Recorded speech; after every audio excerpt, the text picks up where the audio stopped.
आपको ऐसे हस्ती से रूबरू कराने जा रहे हैं जिसने बहुत कम समय में नाम और रुतबा हासिल किया, जिसके लिए लोग उम्र खपा देते हैं और उन्हें वो नाम और शोहरत नहीं मिल पाती जो इन्होंने इतने कम समय में हासिल किया है। लोगों को न्याय दिलाने से लेके लोगों का प्रतिनिधित्व करने तक का सफर उन्हीं की जुबानी। जी हाँ, वो शख्स हैं मोहनलालगंज के सपा विधायक अमरेश सिंह पुष्कर जी।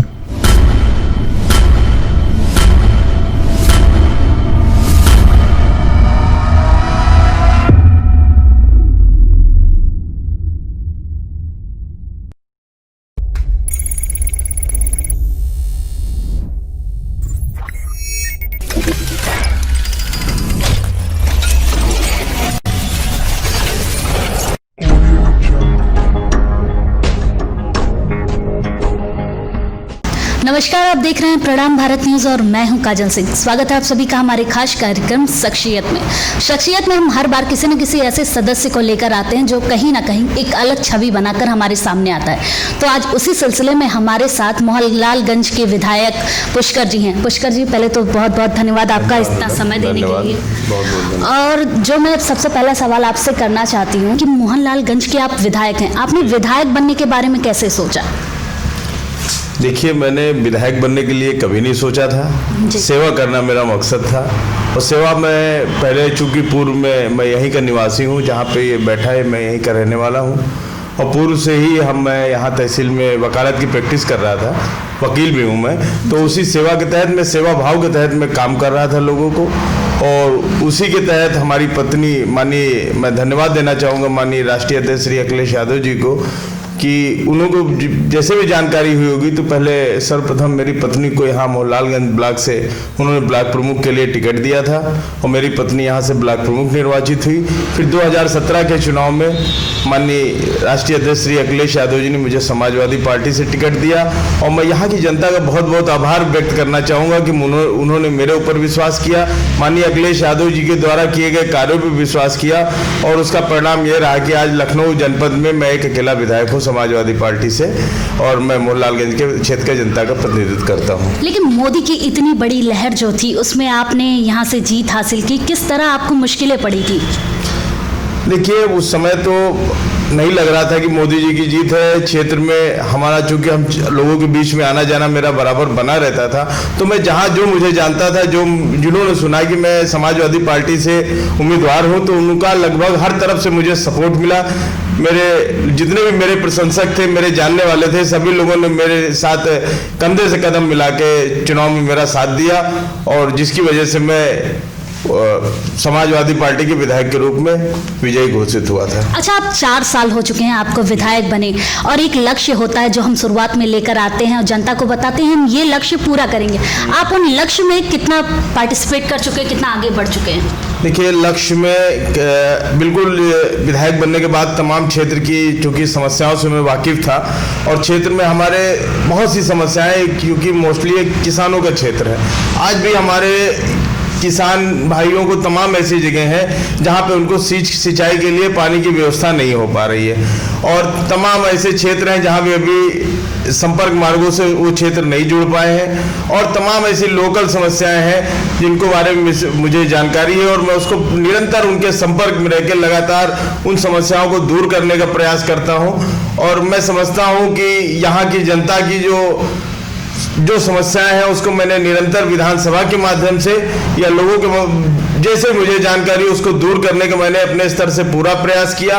और मेरे इस क्षेत्र की सबसे बड़ी समस्या है कि हमारे इस क्षेत्र में राजधानी का क्षेत्र है लेकिन एक भी डिग्री कॉलेज, राजकीय डिग्री कॉलेज नहीं है, जिससे चूंकि यहाँ पे पिछड़ों और दलितों की आबादी बहुत ज्यादा है, उनको आज भी शिक्षा से उनको जो हमारी बेटियां, जो बहनें जो पढ़ती हैं और आगे जाना चाहती हैं, उनको कहीं ना कहीं एक सरकारी डिग्री कॉलेज ना होने की वजह से हमारे क्षेत्र में बड़ी दिक्कतें हैं। मैं डिग्री कॉलेज के लिए निरंतर विधानसभा के माध्यम से, माननीय शिक्षा मंत्री जी के माध्यम से मैं बराबर अवगत कराया हूं, लेकिन हम लोग निरंतर प्रयासरत हैं कि जिस प्रकार हो जाए हमारे क्षेत्र में महिला डिग्री कॉलेज हो जाए। और तमाम ऐसे असिंचित क्षेत्र हैं जहाँ पे किसानों को सींच के लिए पानी नहीं मिल रहा, वहाँ पे राजकीय नलकूपों की स्थापना कराई जाए। ये भी हमारी प्रशासन के थ्रू हमने कराने का प्रयास किया और कुछ हद तक हमने करीब 4-5 हैंडपंप नलकूप हमारे द्वारा स्थापित कराए जा चुके हैं, लेकिन अभी भी करीब 20 से 25 राजकीय नलकूपों की हमको आवश्यकता है, जिससे हम अपने क्षेत्र के किसान भाइयों के लिए सींच के लिए पानी की व्यवस्था कर सकें। जी, आपने किसानों की बात कही और इतना बड़ा किसान आंदोलन जो चल रहा है, आप किस तरह उसमें भागीदारी ले रहे थे और किस तरह किसानों की आवाज उठा रहे हैं अभी तक?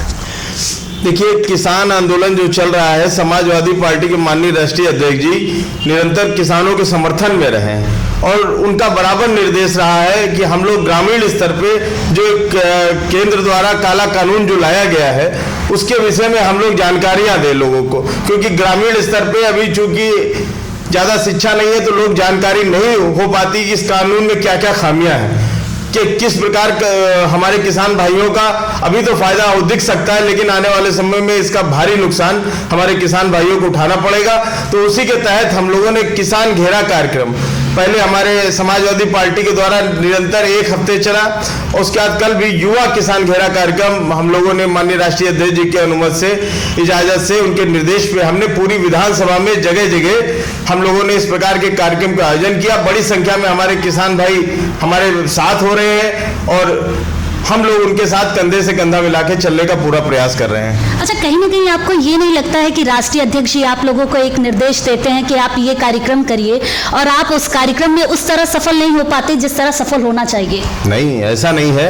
मैं कम से कम हम लोग तो यहाँ राष्ट्रीय अध्यक्ष जी का जो आदेश होता है उसके लिए हम लोग पूरी अक्षरशः किस प्रकार पालन हो और किस प्रकार कार्यक्रम भव्य से भव्य हो, उसको करने के लिए हम लोग पूरा, हम और हमारा पूरा संगठन समाजवादी पार्टी का मोहनलालगंज विधानसभा का पूरी जान लगा देता है और मैं समझता हूं हमारे हर कार्यक्रम एक बहुत अच्छे सफल कार्यक्रम होते हैं। ऐसा नहीं है कि कार्यक्रम हमारे सफल नहीं हो पा रहे। अच्छा, आपने कहा कि हमारे सारे कार्यक्रम सफल होते हैं, हम आगे भी बढ़ते हैं। अभी रिसेंटली में एक चुनाव था MLC का, जो आप भी जानते हैं, और जिस तरह दिशा निर्देश होता है कि हम आगे बढ़े, काम करें, अपने कार्यकर्ताओं के साथ मिलजुल कर काम करेंगे तभी आगे बढ़ेंगे, अपने लोगों को विजयी बनाएंगे।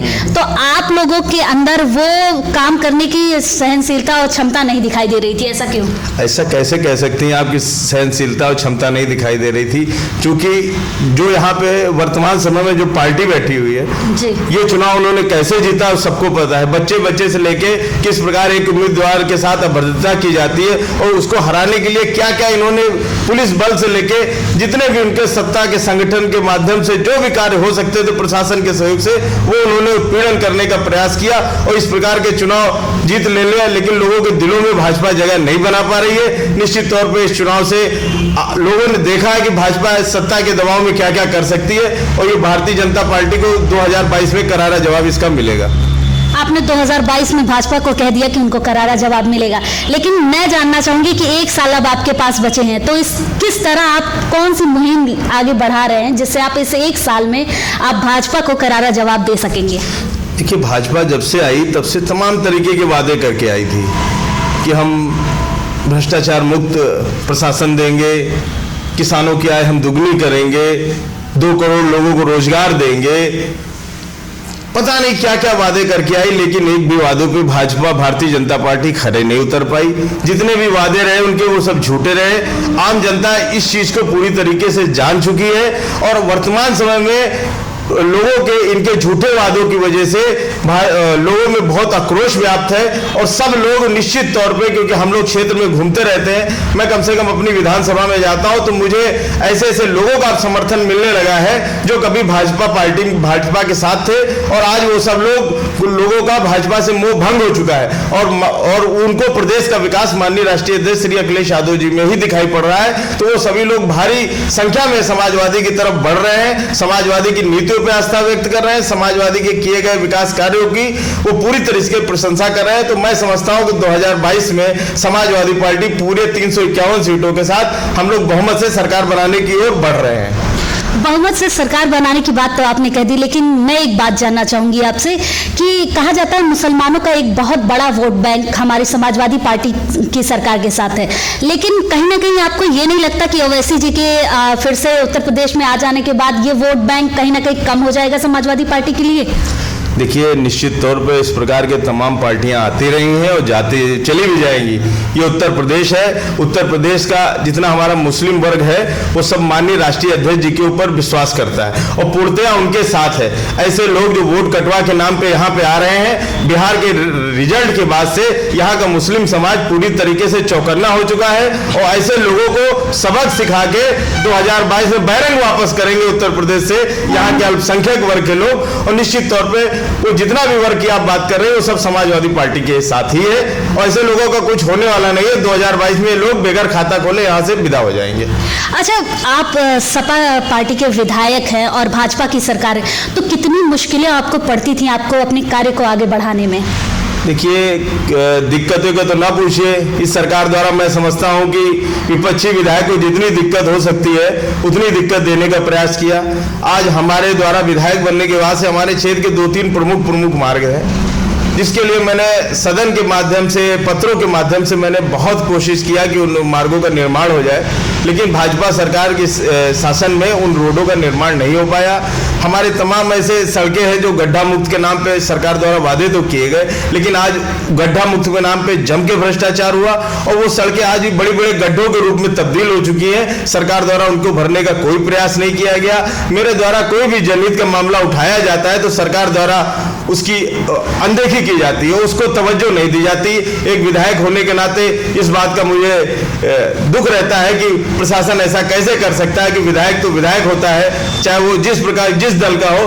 हमको यहाँ की जनता ने हमारे ऊपर विश्वास व्यक्त किया है तो निश्चित तौर पे हम उनके काम चाहे जिस प्रकार कराना हो हम लोग कराते हैं, प्रयास करते हैं उनके ज्यादा से काम हो, लेकिन नहीं होते तो हमारी भी यहाँ की जनता भी समझती है कि ये समाजवादी पार्टी का गढ़ क्षेत्र है, यहाँ पे ज्यादा समाजवादी पार्टी के समर्थक लोग हैं। और माननीय अखिलेश यादव जी द्वारा पिछले कार्यकाल में यहाँ पे सड़कों का पूरा जाल बिछाया गया था। हमारे विधानसभा क्षेत्र में अंतरराष्ट्रीय स्टेडियम बनाया गया और वो IT हब बनाया गया और यहाँ तक कि अमूल डेयरी प्लांट भी हमारे विधानसभा क्षेत्र में है। और सड़कों के लिए माननीय मुख्यमंत्री अखिलेश यादव जी ने, पूर्व मुख्यमंत्री जी ने पूर्व में बहुत सा बजट दिया था जिससे हमारी वो भी आज उन्हीं के समय की बनी सड़कें उस पर लोग चल रहे हैं और जो सड़क रिपेयरिंग करने लायक हुई उसको भी सरकार ने रिपेयरिंग करने का काम नहीं किया। यहाँ की जनता ये निश्चित तौर पे समझती है और हम लोग उनको आश्वस्त करते हैं कि आने वाले समय में मोहनलालगंज चूंकि राजधानी का क्षेत्र है तो हमारा क्षेत्र आने वाले समय में पूरी तरीके से डेवलप हो जाएगा। ये उनको आश्वस्त करने की पूरा विश्वास दिलाने का हम लोग प्रयास करते हैं। जी, अच्छा, इतनी बड़ी महामारी आई और कोरोना की अब वैक्सीन भी आ चुकी है, तो हम विधायक जी से जानना चाहेंगे क्या वो ये वैक्सीन लगवाना चाहेंगे या नहीं? देखिए, हम लोग वैक्सीन के विषय में अभी मैं स्वस्थ हूँ, कोरोना मुझे हो चुका है, मैं कोविड पॉजिटिव हो चुका हूँ। निश्चित भी हो सकते हैं। हाँ, बिल्कुल भी। हम लोग चूंकि जनता के बीच में रहते हैं, तमाम जगह हम लोग का आना जाना रहता है, तो निश्चित तौर पे अभी टीके के विषय में मैं कुछ कहने की स्थिति में नहीं हूँ। मैं भी जल्दबाजी नहीं करना चाहता। इसका जो भी रिजल्ट आएगा, जो भी इसके अच्छे परिणाम आएंगे, तो निश्चित तौर पर हम लोग 2022 में जो माननीय अखिलेश यादव जी द्वारा मुफ्त का टीकाकरण हमारे सभी ग्रामीण, ये भी मुफ्त का ही टीकाकरण है? नहीं, हमारे जो भाजपा की वैक्सीन पे मुझे भरोसा मुझे भी नहीं है। मैं 2022 में जो हम लोग का एक टीका आएगा हम लोग उसको लगवाएंगे, तब हम लोग अपना टीकाकरण कराएंगे। तो माननीय विधायक जी ये कह रहे हैं कि जब हमारी 22 में सरकार आएगी और उनके द्वारा जो टीका बनाया जाएगा उसी को हम लगवाएंगे, उससे पहले कोई और टीका हम नहीं लगवाएंगे। तो आपको उम्मीद है कि आपकी 22 में फिर से सरकार आने जा रही है? देखिए, निश्चित तौर पे 101% क्या 110% आप समझ लीजिए कि भाजपा की सरकार का जाना तय है। अब की 16 साल बाद ये लोग प्रदेश की सत्ता में आप आए थे, उसके बाद इनका कार्य व्यवहार ऐसा है कि इन्होंने अपने को खुद जाने के लिए अपना मार्ग प्रशस्त कर लिया है कि हर हाल में जहां की जनता इनको विदा करके ही दम लेगी, ये बिल्कुल तय है। तो माननीय विधायक जी भाजपा की सरकार की विदाई कर रहे हैं 2022 में, और इसी के साथ हम माननीय विधायक जी को बहुत बहुत धन्यवाद देंगे और ये उम्मीद करेंगे कि आगे उनकी सरकार आए, वो अच्छे कार्य करे जो कार्य वो नहीं कर सके। विधायक जी बहुत बहुत धन्यवाद। आपका बहुत बहुत आभार।